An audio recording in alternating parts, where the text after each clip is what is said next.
here is actually built the oldest mosque of Germany in 1924. So it became actually a very important place since 1924. And this street, if you will see outside, it has a very great significance because here is the mosque. Just opposite to the mosque is a Danish church, which is from Denmark. And if you see the other corner, there is a Russian Orthodox church. So, and in between is the mosque. So this has also, we can say it's an international corner in Berlin. So this mosque then it was built here with the intention to tell the people about the harmonious, peaceful, loving teachings of Islam. And therefore, right from the beginning, this street, Brienner Street, Strasse, it became an important place for the people of not only from Germany, but people from all other European countries, that they were all coming in this mosque to see what is going on in the mosque. This mosque actually played a very important role in the history of the mosque, in the history of Germany, because before this mosque, one mosque was built with wood in First World War in Wunsdorf. That was it was made with the wood, but then later on when the war ended, because it was built for the soldiers, they were here, and then it was dismantled. So there was no mosque at that time till 1924. So somebody wrote a letter to the organization, that is Lahore Ahmadiyya movement, because they were already running one mosque in England that was considered the oldest mosque in whole Europe in working, that we should build a mosque here in Germany, because that time Berlin was the center of the whole European countries, and also mostly the Muslim scholars, they were also coming here for the studies. So that's why it became very important. It was need of the time that we must have a mosque here. And like you can see that the president of India, that is Zakir Hussain, then when he was studying here, he was the member of the mosque. Then also Imam al-Husseini, who became later on the Imam of the whole Muslim world, he was also studying here, and he was coming in this mosque. So that's why this mosque played actually very important role, and there was no other place to work, for the Muslim to pray. So therefore, then this mosque played a very important role in the life of the Muslim of whole Berlin especially, and in generally for the place in Germany also. In the history, this mosque actually, if you see in the very beginning, the purpose of the mosque, obviously it is that to provide a place for the Muslims to worship, but the organization wanted a place also to build the mosque where people of all religion, they could come together. So the main purpose was also that to have exchange of views with the people. So that's why in the very beginning, the mosque, like all interfaith organizations, they were all actually founded here in the mosque. The interfaith between Muslim, Christian, Muslim, Jews, they were all founded in the mosque.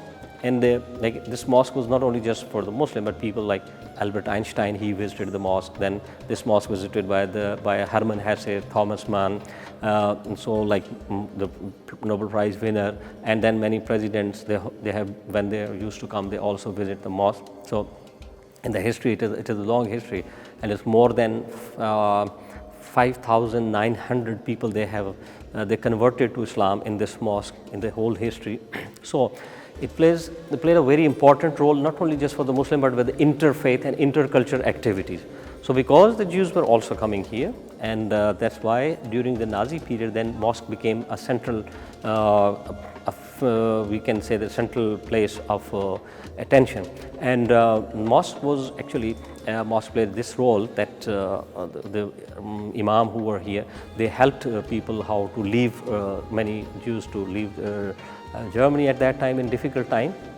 And there is a very famous actually story, there's Dr. Helmi.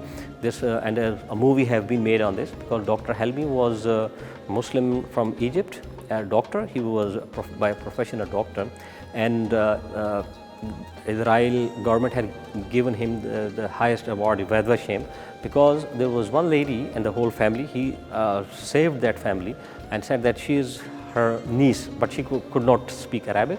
But then later on, when the Nazis, they have this idea that she is not Muslim, then Dr. Helmi came here in this mosque, took her here and then saved her, said she has become converted to Islam, and he prepared one marriage certificate for her. In this way he saved this, and this the whole family came here. Now the family is living in the USA, and they came here that their mother and their family was saved here. Religious extremism, actually what we consider from the very beginning, mosque has given one point, and that is that extremism has nothing to do with the religion. This extremism is actually, it's not inspired by the religion. It is maybe the misunderstanding of the religion.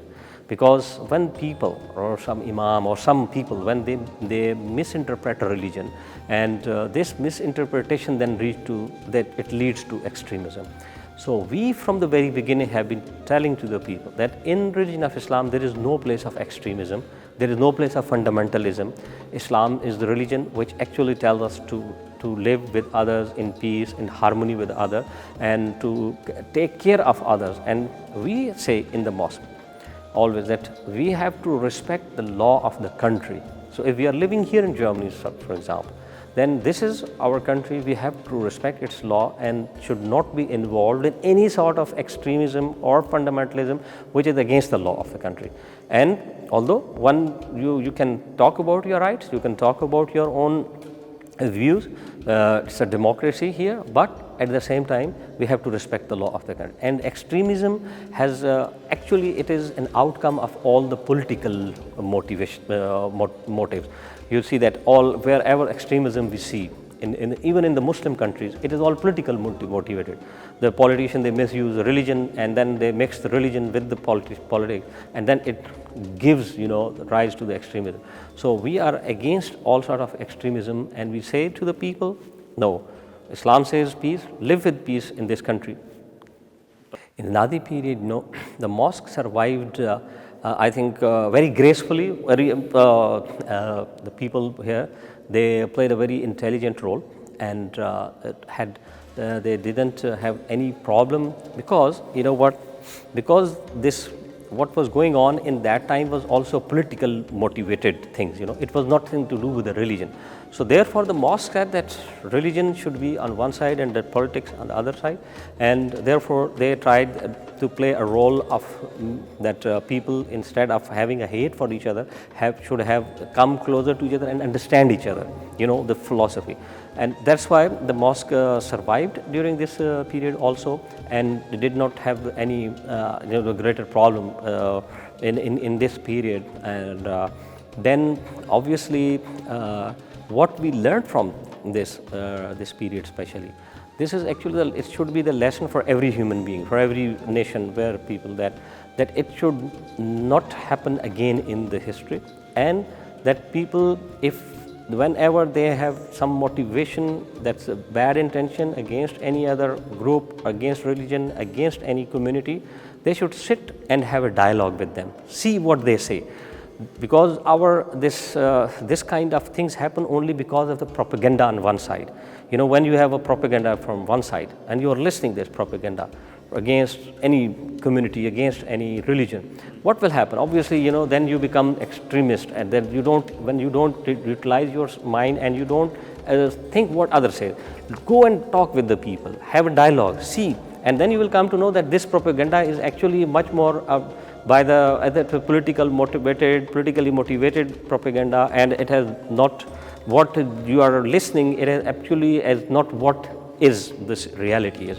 So once you know the reality, then you will understand each other and will come closer to each other, and will have not, this I hope that this thing will never happen again in the history, if people will sit and understand and resolve conflicts peacefully.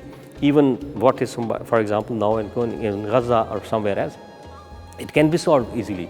People, they should sit together, have dialogue, see what is other's point of view. You will come to the solution.